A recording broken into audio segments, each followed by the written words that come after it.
everybody, Pastor Nate here to do a recap of week 2 of our True Identity series. So we started out in Ephesians chapter 2, reading through verses 1 through 10, where the Apostle Paul, this man who had a complete overhaul of his life by God, he was a Jewish religious leader, part of the group that actually killed Jesus. He was a part of the group that persecuted early Christians.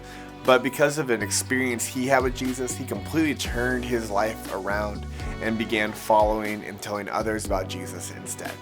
And so Paul wrote the letter of Ephesians, wrote chapter 2, verses 1 through 10, to talk about the two options that we have in life.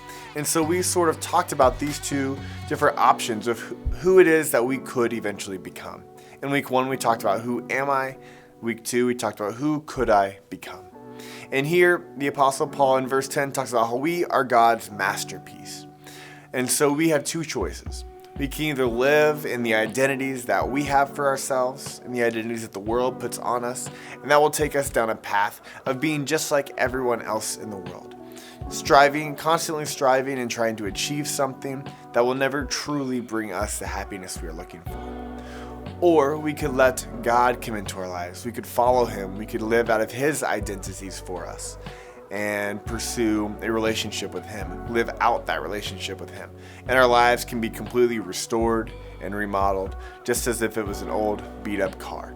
And that was sort of the analogy that we used, is the renovation of an old car or an old building is how drastic our life can change when we follow Jesus.